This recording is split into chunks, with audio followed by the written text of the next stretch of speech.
Hi friends, welcome to my channel Saritha vlogs. ఈరోజు recipe వచ్చేసి చక్కెర పొంగలి.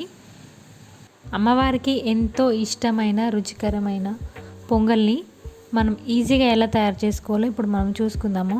నేను వచ్చేసి ఈ కప్తో 1.5 కప్పు రైస్ తీసుకున్నాను. అదే కప్తో 1 కప్పు పెసరపప్పు తీసుకున్నాను. కొంచెం కొబ్బరి ముక్కలు, ఒక 6-7 ఇలాచీస్, అలాగే బాదం పప్పు, జీడిపప్పు, నెక్స్ట్ వచ్చేసి అలాగే కొన్ని ఎండు ద్రాక్షలు తీసుకున్నాను. అలాగే వచ్చేసి నా దగ్గర న్యాచురల్ గీ లేదు కనుక జిఆర్బి గీ తీసుకున్నాను. ప్యాన్లో పెసరపప్పు వేసుకోవాలండి. లో ఫ్లేమ్లో పెట్టుకొని కలుపుతూ ఉండాలి. ఆ పప్పు కొంచెం డ్రై అయిపోయిన తర్వాత అందులోనే రైస్ వేసుకొని రైస్ని కూడా లో ఫ్లేమ్లోనే పెట్టుకొని డ్రై చేసుకోవాలి. అలా డ్రై అయిన తర్వాత పక్కకు పెట్టేసి కొన్ని వాటర్ యాడ్ చేసుకోవాలి. అందులో వాష్ చేసుకోవాలి. ఒక 2-3 టైమ్స్ వాష్ చేసి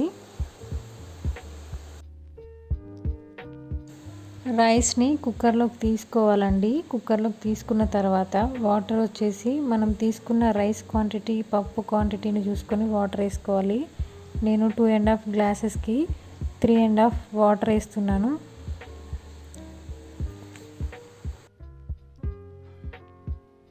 వాటర్ యాడ్ చేయడం అయిన తర్వాత మనం మెల్ట్ చేసుకున్న గీని యాడ్ చేసుకోవాలి. కుక్కర్ని స్టవ్ పైన పెట్టేసి 3 విజిల్స్ వచ్చాక ఆఫ్ చేసుకోవాలండి.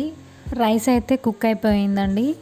నేను క్వాంటిటీ ఏ కప్తో అయితే తీసుకున్నానో అదే కప్తో 1 కప్పు బెల్లం, 1 కప్పు షుగర్ అయితే తీసుకున్నాను. 2 ఒకే దాంట్లో యాడ్ చేశాను.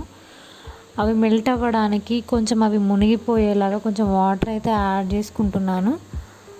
అవి కొంచెం మెల్ట్ అవ్వాలి కాబట్టి. బెల్లము, షుగర్ 2 మెల్ట్ అయ్యే వరకు ఇలా కలుపుతూ ఉండాలండి.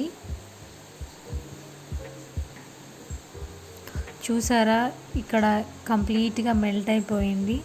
కానీ కొంచెం అక్కడక్కడ చెత్త ఉంది కాబట్టి మనం జల్లితో వడకట్టుకోవాలండి. ఏ చెత్త ఉన్నా, పీచులున్నా ఆ జల్లిలో వెళ్ళిపోతాయి కాబట్టి ఈ పాకం మొత్తం రైస్కి పట్టేలాగా కలుపుకోవాలండి. కలుపుకున్న తర్వాత ఇలాచి మెత్తగా దంచుకొని వేసుకోవాలి. వేసుకొని ఇలాచీ పౌడర్ మొత్తం కలిసేలాగా మిక్స్ చేసుకోవాలండి.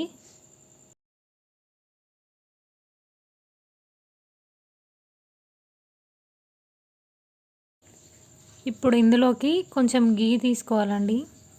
గీ యాడ్ చేసుకొని మొత్తం మిక్స్ చేసుకొని మళ్ళీ స్టవ్ పైన పెట్టేసి ఒక విజిల్ వచ్చే వరకు లో ఫ్లేమ్లో పెట్టుకోవాలండి.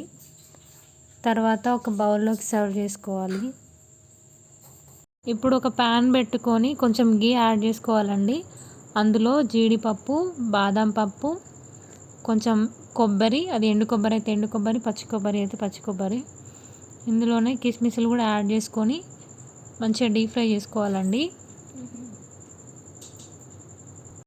డీప్ ఫ్రై అయిన తర్వాత స్టవ్ ఆఫ్ చేసుకొని చక్కెర పొంగల్లో గార్నిష్ చేసుకోవాలండి. చాలా అంటే చాలా టేస్టీగా ఉంటుంది. ట్రై చేయండి. ఎలా ఉందో నాకు కామెంట్ పెట్టండి.